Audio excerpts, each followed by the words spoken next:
Assalamualaikum warahmatullahi wabarakatuh. Selamat malam. Yang terhormat Ibu Bella Fitria Hakim, Sarjana Teknik dan Magister Teknik, sebagai dosen pengajar mata kuliah Material dan Proses Manufaktur di kelas TI 4808. Sebelumnya, izinkan kami memperkenalkan diri. Saya Arya Brilian Chandrika Dharma dengan NIM 102012400 399. Dan saya Zaki Adrianur Faiz dengan NIM 1020112400044. Saya Salsabila Zara Fauzi dengan NIM 102012400402. Pada kali ini, kami dari FRI 093 akan mempresentasikan Camp Simulation dari part 7, yaitu Spacer Throttle. Baik, dari part 7 ini yang bernama Spacer Throttle, kami memilih material yang bernama aluminium 6061. Nah, kenapa kami memilih material ini? Karena material ini memiliki yield strength mencapai 276 megapascal yang jauh lebih kuat untuk menahan beban statis maupun dinamis dibandingkan dengan seri 3003. Selain itu, material ini tetap mempertahankan ductilitas yang baik dengan tingkat elongation antara 12-25%, sehingga mampu menyerap energi, menahan beban kejut, serta memiliki ketahanan lelah yang lebih unggul selama operasional. Nah, selanjutnya kita lanjut ke setupnya. Jadi, di sini kami menentukan titik exit-nya agar selama proses terus berjalan, semuanya terstruktur dari awal hingga akhir, jadi tidak ada yang salah. Nah, di sini kita setting untuk side dan top offsetnya itu di 2 mm.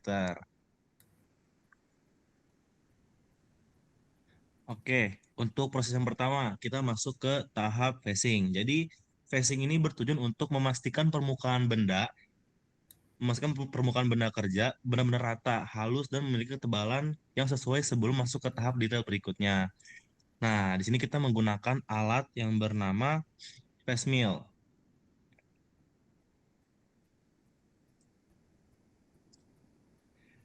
Oke, di sini kita setting untuk spindle speednya di 955 RPM dan di cutting feed rate-nya sebesar 460 mm.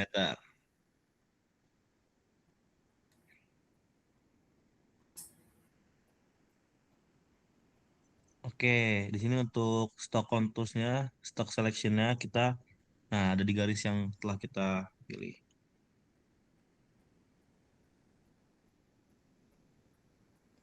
Oke, lanjut ke clearance height-nya kita ada di 10 mm, retract height-nya kita ada di 5 mm, feed height of kita ada di 5 mm, sama di top offset kita di sini setting di 0 mm.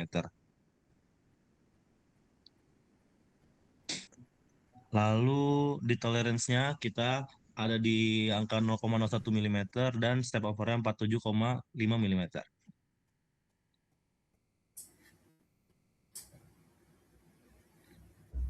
Nah, berikut adalah tampilan NC code dari operation facing. Nah, ini tampilan untuk di black spot-nya.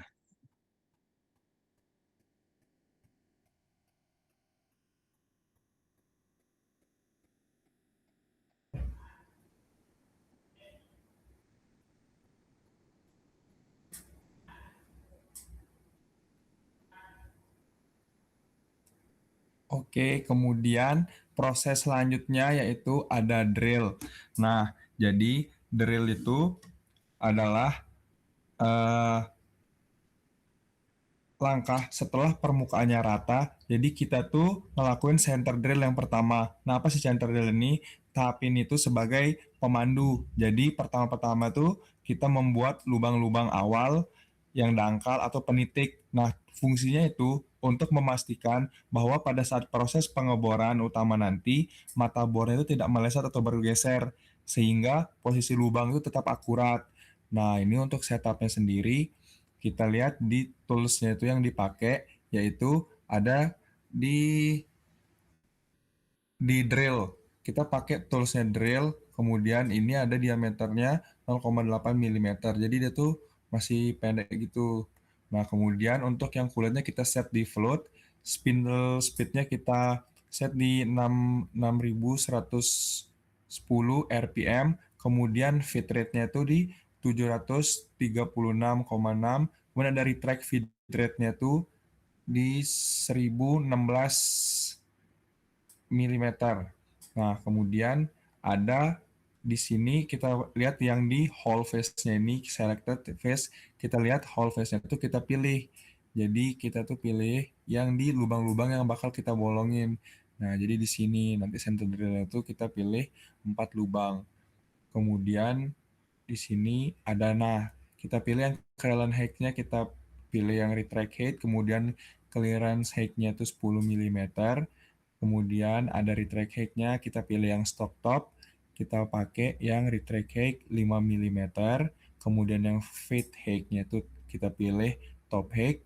Nah, feed height-nya itu ya kita pilih yang 5 mm. Nah, kemudian yang bottom height-nya kita pilih yang whole top, kemudian bottom offset-nya itu negatif 4 mm. Oke, jangan lupa kita pilih yang cycle-nya itu cycle type itu yang drilling yang rapid out. Nah, bisa kita lihat selanjutnya, kita lihat di proses yang drill 1 atau center drill-nya. Kita lihat hasilnya di NC code. Nah, jadi dia cuma ngebolong-bolongin bentar aja. Oke, selanjutnya kita masuk ke proses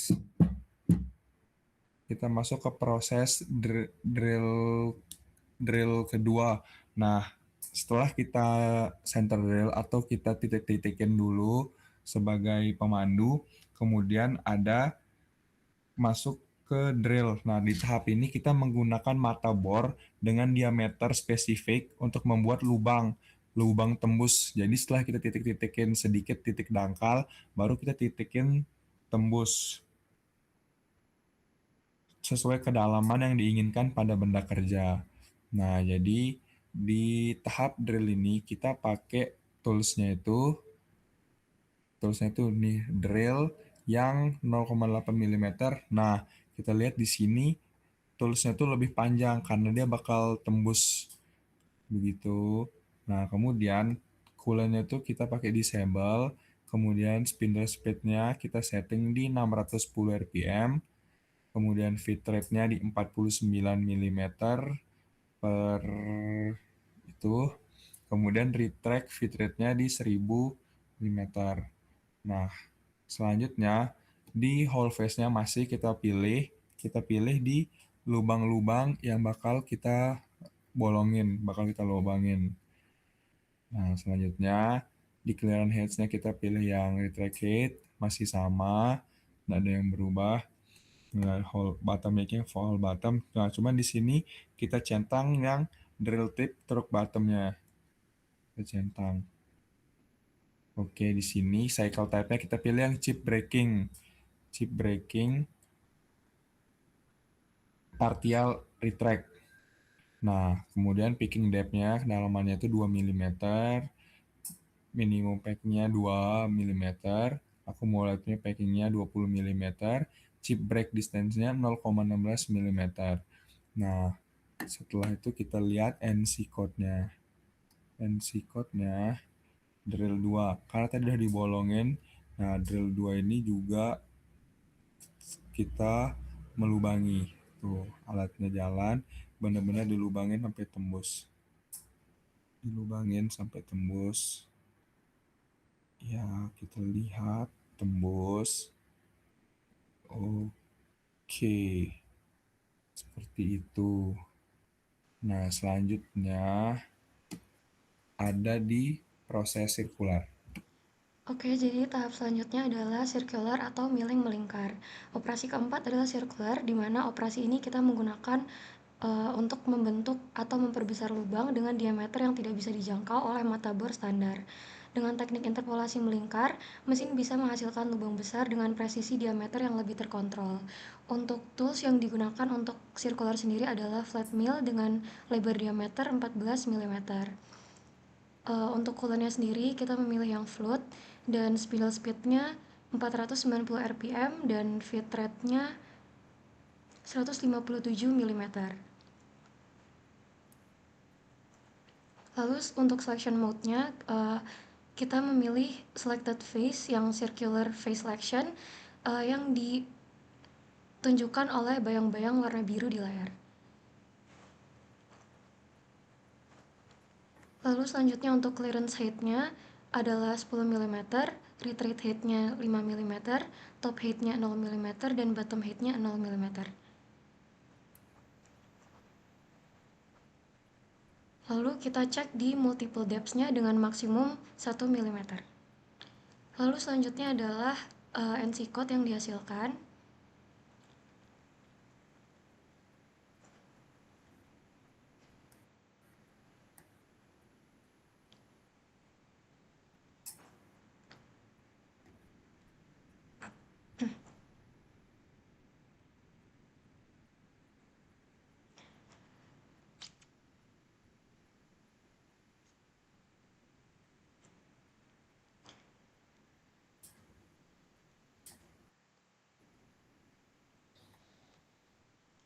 Oke, lalu proses selanjutnya adalah kontur atau pembentukan profil. Langkah terakhir adalah kontur, di mana operasi ini bertujuan untuk mengerjakan bagian tepi atau profil luar dan dalam dari benda kerja. Disinilah bentuk akhir dari part terbentuk secara keseluruhan sesuai dengan desain CAD yang telah kita buat. Lalu untuk toolsnya sendiri kita menggunakan flat mill dengan lebar diameter 16 mm.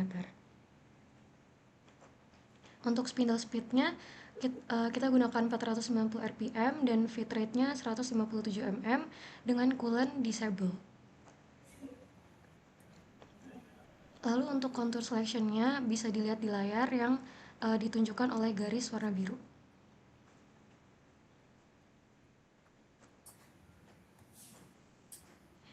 Lalu untuk clearance height-nya sendiri adalah 10 mm, retreat height-nya 5 mm, feed height-nya 5 mm, top dan bottom height-nya adalah 0 mm.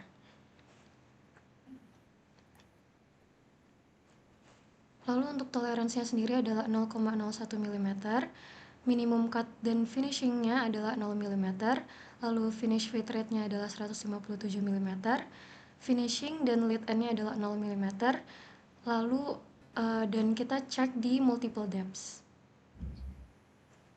dengan maksimum 2 mm.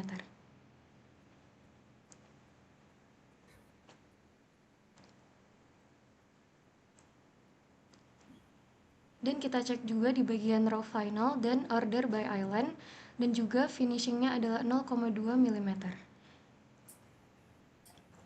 Lalu selanjutnya adalah NC code yang dihasilkan oleh operasi kontur sendiri. Bisa dilihat di layar.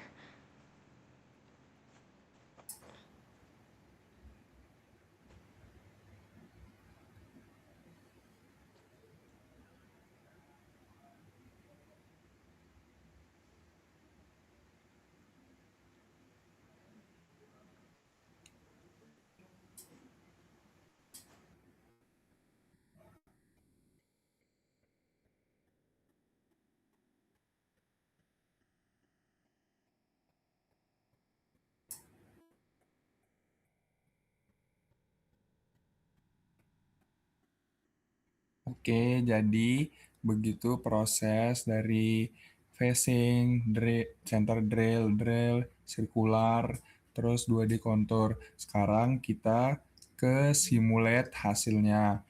Ini kita udah stok.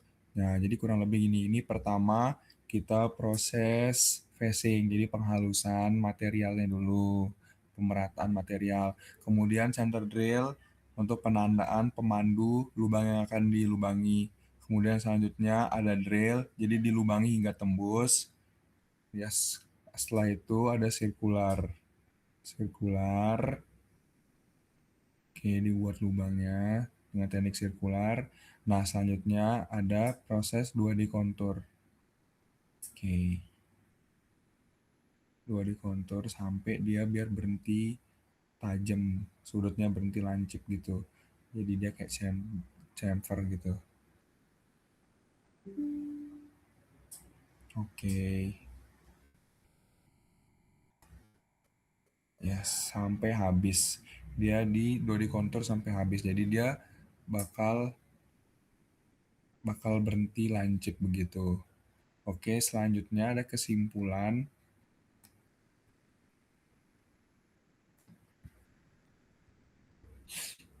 Kesimpulan dibaca oleh Jackie. Baik, jadi untuk kesimpulannya di part 7 ini yang bernama Spacer Throttle ini kita menggunakan material aluminium 6061 dan kita memilih proses manufakturnya yaitu ada facing, center drill, drill, circular, dan kontur. Sehingga akan terbentuklah spacer throttle yang sempurna. Oke, sekian presentasi dari FRI 093 mengenai simulasi dari simulasi camp dari part 7. Kurang lebihnya kami mohon maaf. Terima kasih.